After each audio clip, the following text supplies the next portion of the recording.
Gironlands, Gironzano, Gironzalon.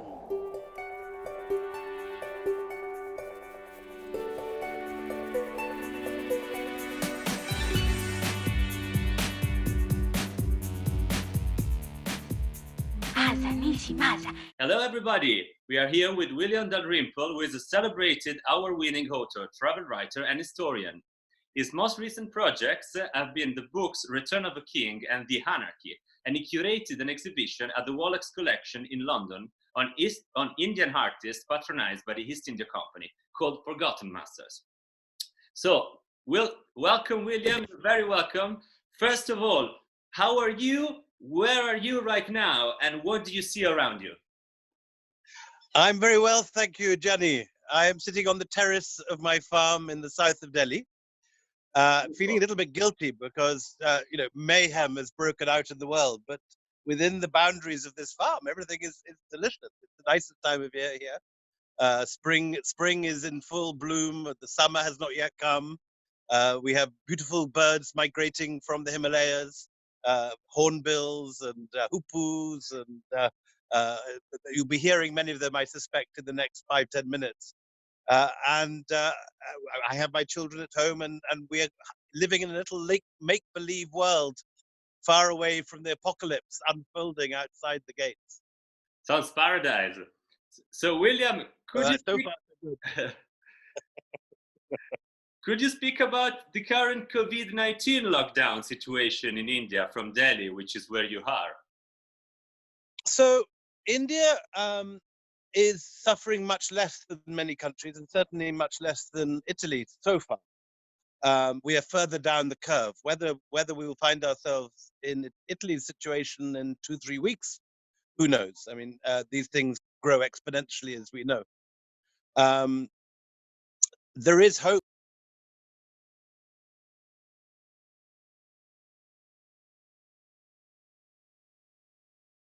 Hold on, the audio went away.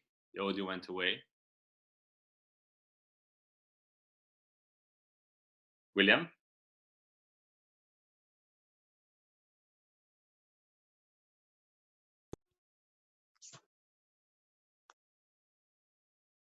William, the audio went away. Now it doesn't work anymore.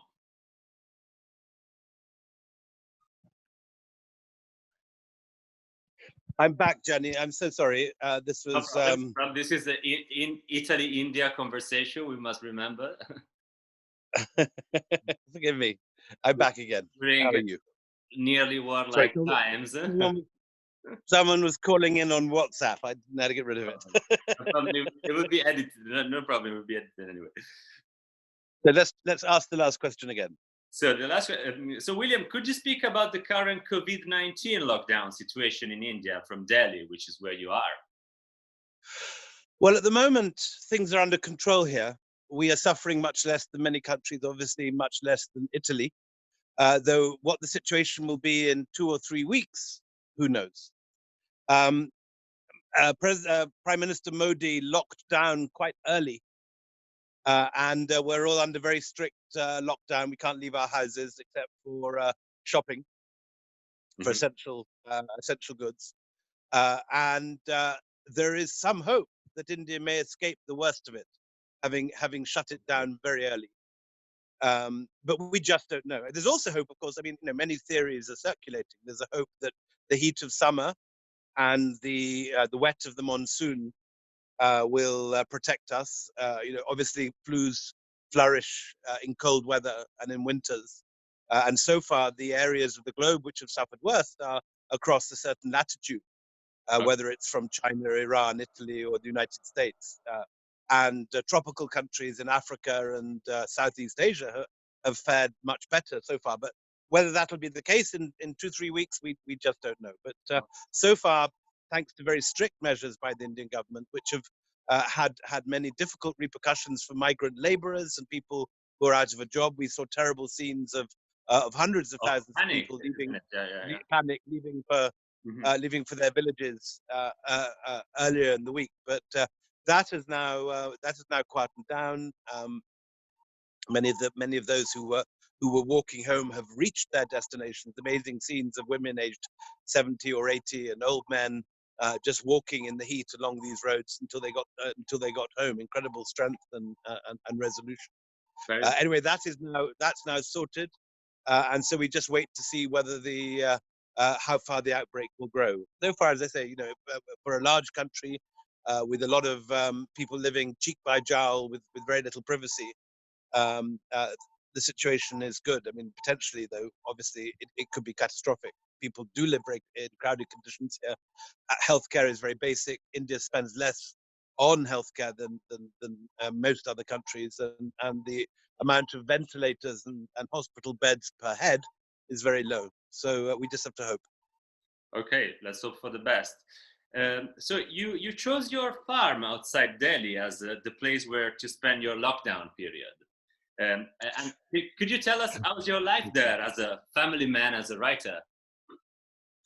Well, in India, I live on the edge of Delhi, which gives me the possibility of going in and participating in, the cultural life and the social life of the city. But also, it's designed very much for secluding ourselves away when we're working. My wife is a painter, I'm a writer, and particularly at the height of summer, we are used to living under effective literary lockdown, if you like. Okay. When I'm writing a book, I often don't leave the house for 2-3 weeks, and so this feels just like that. I mean, as far as I'm concerned, it's come at a good moment. I've just finished a book tour. Now is the moment for getting down and thinking about my next book and reading. And so far, the timing is good. My wife and I are just working very hard, not going out, and it feels like normal. I have to say, the only difference being that we got my two lovely boys home, who would normally be partying their way around Europe and India at this point. Very nice. As one of Britain's most celebrated travel writers, what it is like to live stuck in one place for you? You Well, my travel books were when I was in my 20s. I'm now in my mid 50s, so that's a long time ago. And you're in a very good shape.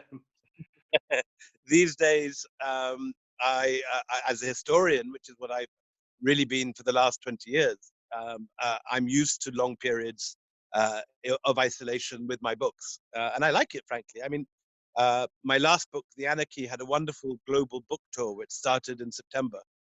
And from September, I moved really from LA across America, New York, the East Coast, then across Europe, then to India, Hong Kong, then Australia. So I've had 9 months of intense socializing and seeing people and seeing my friends in every part of the world. I'm really now very ready to sit down and read a book. Wonderful. So let's now pass to your most recent three books. What is the fil rouge, the connecting link, if you will, between your last three works, Return of a King, The Anarchy, and Forgotten Masters? So they're all very much set as the missing sort of pair, I suppose, is White Moguls and The Last Mogul before them.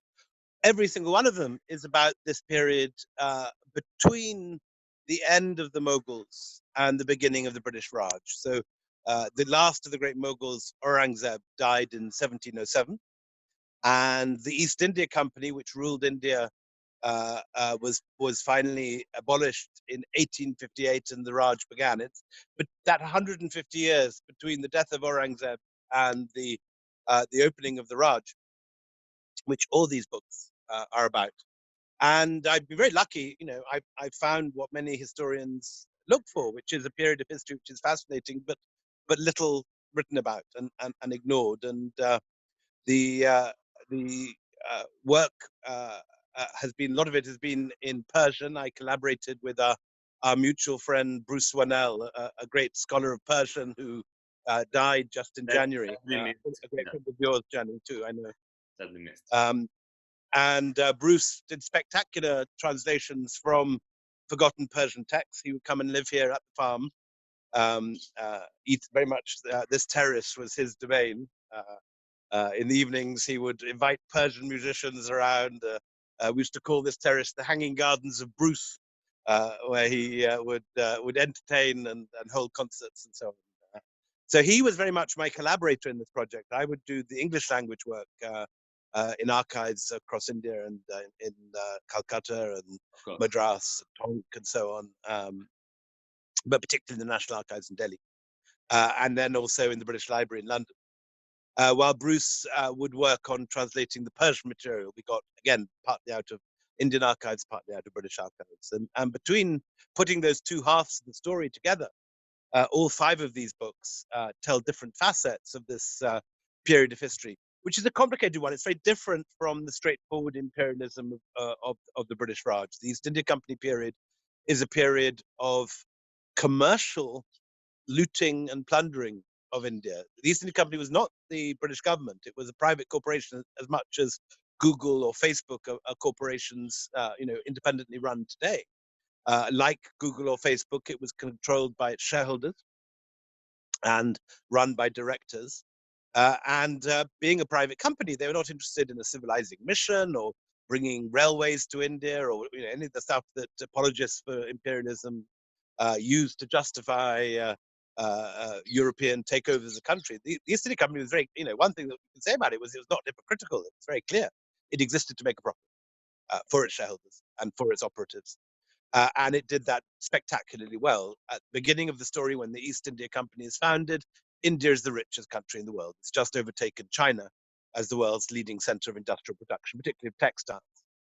And the East India Company initially starts really as a shipper of Indian goods around the world. And it then turns into this monstrous force because it grows its own private army. And the East India Company army ended up being double the size of the British army. So the company pulled off this sort of wicked, audacious trick of conquering India using Indian troops that it had bought and salaried and borrowing the money from Indian bankers. And then using the tax of the people they conquered to buy the goods they had sold around the world. So for the shareholders and for the directors of the company, this was a brilliant business model, which provided golden egg after golden egg from this goose that continued to lay until the company, through its own greed, picked the bones of Bengal so dry that they effectively killed the goose that laid the golden egg, to continue that metaphor, and brought about terrible famines and deprivation. That's the main story of the anarchy. And then the other books, Return of a King, is the story of an East India Company expedition up to Afghanistan, the first Western intervention in Afghanistan, like our current ones, a terrible catastrophe, driven out ultimately by the ancestors of the Taliban, who were the Ghilzai tribe. White Moguls tells the story of the love affairs that took place at this period, because the East India Company, while very exploitative, was also collaborative. These guys were in business with Indian businessmen. They were employing Indian sepoys, and they very much operated out of the weaknesses of Indian society. And the story of White Moguls is the story of a love affair between a British ambassador to the court of Hyderabad and Khairun-Nisa, who was this wonderful Persian princess who fell in love and became pregnant by the British resident in Hyderabad. So that's that story. And then the final one in the set, chronologically, is The Last Mughal, which is the story of how, at the very end of this period, the East India Company's own troops rebel against the company and put onto the throne the Emperor Bahadur Shah Zafar. There is this desperate revolt. 1857, is it? 1857. 57. It's the largest anti-colonial revolt to take place anywhere in the world at any point in history. 130,000 East India Company troops rise up, are joined by half the population, civil population of northern India, and there's this terrible fight to the death between the company and the sepoys and their local supporters, which is ultimately won by the. In Delhi, isn't it? Yeah. Delhi is the focus. It's also across North India, but Delhi is the focus.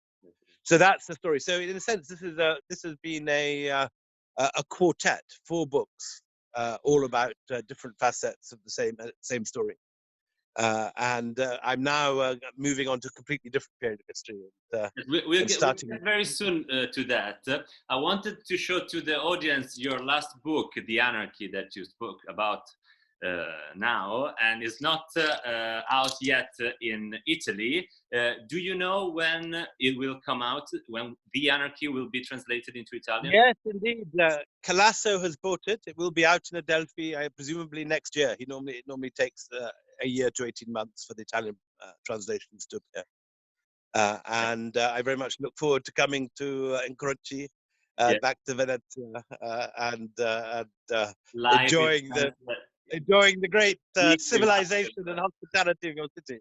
not on a Zoom live, but in properly live. So, so we're gonna go back to what you were saying before. So, which on which project you're currently work on? So, which is your after the Anarchy, which is here? What is your next book project? And would you like to speak about it? It's very, very early days, and the book may end up being quite different from how I now envisage it. But it's basically the story of how Indian civilization spread out across Asia in the early centuries of the Common Era. You have Buddhism obviously going north into what's now Pakistan, Afghanistan, Western China, then spreading through China and becoming the state religion in China. At the same time, you have Indian Sanskrit, Indian religions, Hinduism, Vaishnavism, Shaivism, becoming very popular across Southeast Asia, and great Indian literary epics like the Mahabharata and the Ramayana becoming as famous in Indonesia, Java, Sumatra, Laos, Cambodia, and Thailand as they are in its homeland. And so just as, if you like, Greek and Hellenic civilization beamed out from Greece, first to Italy, then to the Turkish coast, and then across Europe, finally, having Greek architecture turning up in my native Scotland and in Finland and Sweden and Norway by the 18th century. That is the way with Indian civilization in the early centuries, and it's a story which has been told, but very much as there's one story about the Sanskritization of Southeast Asia, other stories about Buddhism, and the thing which I'm particularly keen to do is to, in a sense, rewrite the story of the Silk Road, because ever since that wonderful merchant from your home city, Marco Polo, left Venezia and traveled to Kublai Khan's court at Xanadu, people have always imagined that the Silk Route was the crucial thing which, in a sense, kept China economy going, this trade with Europe. But of course, in the early centuries, Europe was a very peripheral part of the world. And even the Arab world and Persia were not nearly as rich as India. India was the second economy of the world behind China. And between India and China, they dominated about, in the ancient world, dominated about 60, 70% of the world economy, so much so that Pliny complains in early Augustan Rome that the wealth of the empire, the Roman Empire, is draining into the pockets of Indian merchants. So while all those maps of the Silk Road sort of give the impression that, all China was really worried about was trading with the Mediterranean, in reality, a much larger trade was taking place both by land, but particularly by sea, through Java, Sumatra, up the Chinese coast, and that whole story is much less well known. So, if you like, this is a new version of the Silk Road story. The Silk Road itself is only a concept invented in the 19th century by the German geographer van Richthofen, whose grandson was the famous flying ace, the Red Baron in the First World War.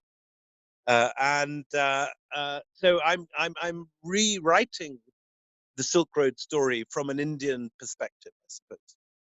Okay, and so it will be very much of a global history project, also through art history, if I understand, and the diffusion of Buddhism in the maritime roads of the Silk Road, like that are called today by global historians, Exactly. Spice Route. The story how Gandharan Buddhas turn up in Afghanistan and Pakistan, how images of Shiva, lingams, and images of Vishnu and Krishna turn up on the walls of Angkor Wat in Cambodia, in Laos.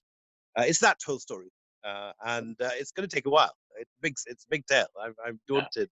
yeah. But anyway, but now is the time to read. So I'm sitting here every day, You're getting up early, yeah, sitting on the bed beside me, the day bed, and devouring books from dawn till dusk. very well. So, My only anxiety is that speaking with on the that, lockdown, we're going to run out of alcohol. sorry. I said my only anxiety is that with the lockdown, we're going to run out of alcohol. I'm Okay. down to my last 3 bottles of gin. Well, that certainly has to be, somehow resolved, and certainly causes worry. And to pick up on your readings near your shelves or your table, working table, or your bed table, which books are you currently reading during the lockdown? And are there any you would like to recommend to our viewers here for Incroci? So, to be honest, what I'm reading now is quite detailed scholarly work on particularly I'm reading at the moment about the trade between India and China. Not necessarily works that I would recommend. In fact, one of the reasons I'm writing this book is because so much of the literature about it is in the scholarly domain, and there's very little to read if you're an interested history buff. I'm hoping to provide a book that will fill that gap, but it is a gap at the moment. Uh, so the kind of stuff that I've been reading before the lockdown is the stuff I'd be recommending. I mean, my favorite book last year was Underland, the great story of Robert Macfarlane, who's, I think, currently the greatest writer of English prose. A wonderful writer who's is in many ways Chatwin reborn. I know Chatwin is a name that has much resonance in Italy, Yeah. and Robert Macfarlane is the new Chatwin as far as I'm concerned. Except he's much more of a nature writer. He's less concerned with the art world and aesthetics, and more with nature and wildness and the great landscapes of the world. Okay. Wonderful. So we will definitely follow your recommendation. And would you like to send a message to Venice? Sorry. Of all his books, I would recommend one called of all Robert Macfarlane's books, I'd recommend particularly an old one, if you haven't read him before, called The Wild Places. The Wild Place. Wonderful, wonderful. I did read it. Yeah, very well. Okay. And would you like to send a message to Venice and Italy during these unique and kind of harsh times? So I've been thinking of Venice a great deal over the last month, partly because of Marco Polo, partly because of the Silk Road, partly because of the spice trade. We have to but also interrupt you. We have to remember the readers and the viewers that you followed the footsteps of Marco Polo when you were 20, in your 20s, in your early 20s, in 1986 for your very first book. So there's a like quintessential connection between you and Venice for your. So it's returning as a writer. But Gianni, so now, that's I've been thinking of Venice, and I fear that what you're suffering now will be what India is suffering in a month's time.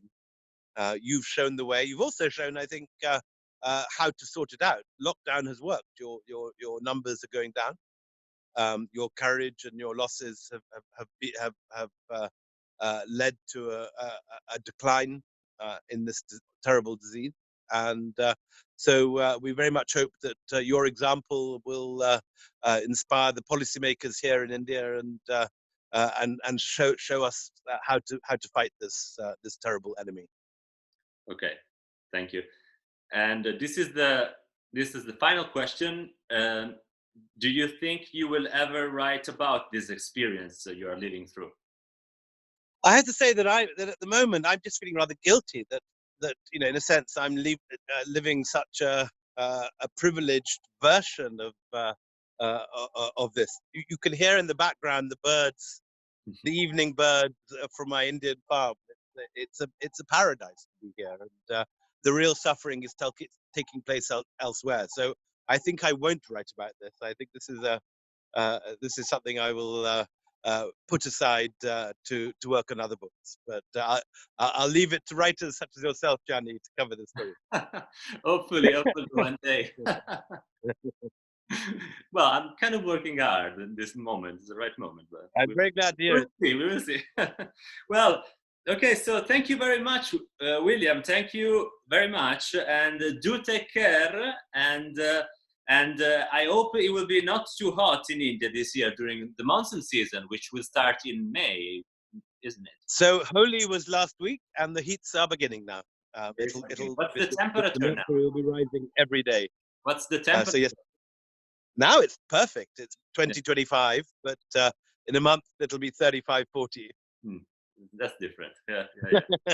Well, okay, so do take care, and best regards from me, obviously, and from the organizers of Incroci di Civiltà to you and your family. And thank you so much for this interview, and all the best. Thank you, Gianni. Ciao. Thank you so much. Thank Bye-bye. you. Thank you. Ciao. Masa, Nisi, Masa.